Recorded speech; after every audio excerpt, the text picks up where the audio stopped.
Hi everyone. In today's class, I'll work out a numerical example involving steady state heat conduction through a composite layer with the inside and outside convection resistance. Now let us work out an example. A composite wall is constructed of three layers. The first layer has 350 mm thick and has a thermal conductivity 40 watts per meter Kelvin. The middle layer is 120 mm thick and its thermal conductivity is 4.2 watts per meter Kelvin. The outer layer of insulating material is 15 mm thick and has a thermal conductivity of 0.09 watts per meter Kelvin. The inside and outside surfaces of the wall are exposed to gases at 285 degrees centigrade and 38 degrees centigrade respectively, with convective heat transfer coefficients 250 watts per meter square Kelvin and 18 watts per meter square Kelvin.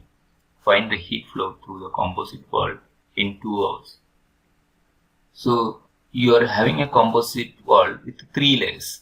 So I have explained it for 2 layers. If 3 layers are involved, you have to add one more resistance, conduction resistance, in the expression obtained. Now the thickness of the first layer is given and thermal conductivity of that is given, and the middle layer, that is central layer, is 120 mm thick and its thermal conductivity is 4.2 watts per meter Kelvin. And the outer layer is 15 mm thick and its thermal conductivity is 0.09 watts per meter Kelvin. So this lower thermal conductivity. The outer layer is almost an insulator which has got low thermal conductivity.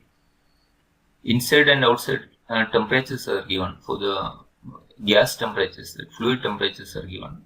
So 285 degrees centigrade, 38 degrees centigrade, and the convection heat transfer coefficients are given as 250 watts per meter square Kelvin and 18 watts per meter square Kelvin. Now you have to find out the heat transfer through the composite wall in 2 hours. We know how to find out the rate of heat transfer. Once you get the rate of heat transfer, you have to multiply with the time period, because this rate of heat transfer is for a steady state heat conduction is constant throughout the time. Any time period you take, it's same rate it is getting conducted through the composite wall. So this is the rate at which it is conducted. So that is per unit time. So to find out the total heat transfer in 2 hours, you multiply with the time period. That will give the total heat transfer in 2 hours. So once again, I have tabulated the data given: inside temperature, outside temperature, inside and outside heat transfer coefficients. So HI and H0. Thermal conductivities of 3 layers: 40 watts per meter Kelvin, 4.2 watts per meter Kelvin, and 0.09 watts per meter Kelvin. And the thickness of the layers: 350 mm, 120 mm, and 15 mm, all converted into meter by dividing by 1000. So we get 0.35, 0.12, and 0.015. So heat transfer through this composite wall can be calculated using this expression: Q is equal to Ti minus T0, that is overall temperature difference, divided by total thermal resistance. So inside convection resistance, and since there are 3 layers of the wall, conduction resistance of each layers we should add, and outside convection resistance 1 by H0 A. Areas are equal, so all areas are same. Now we can substitute 285 minus 38 divided by 1 by area is taken as 1, unit area we have taken, so we will get the rate of heat transfer per unit area. Since area is not given, we have taken the area as 1, and we will be finally getting the rate of heat transfer per unit area.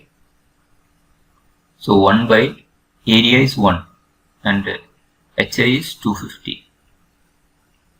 L1 by AQ1. So L1 first layer, this is in mm, 0.35 meter divided by area is 1 and the thermal conductivity is 40. And L2 120 mm, so 0.12 meter divided by area is 1 and thermal conductivity is 4.2, plus this is 15 mm, so 0.015 meter divided by area into thermal conductivity of the layer is 0.09, plus 1 by area is substituted here and H0 is 18. Now if you work out this, you will get the rate of heat flow as 937.226 watts or joules per second. So, so much is the heat transfer per second. So this 937.226 joules per second. Watts means joules per second. So per second, so much joules of heat is transferred, is flowing through this wall. So to find out the heat transfer, heat flow in 2 hours, you have to multiply with the time period. 2 hours means 2 into 3600 seconds. So total 3600 into 2, 7200 seconds. Every second so much. For 7200 seconds, so much joules is the heat transfer. You can convert into megajoule by dividing by 10 raised to 6. So you get 6.748 megajoule. That is the total heat flow in 2 hours through this composite wall. Thank you for watching.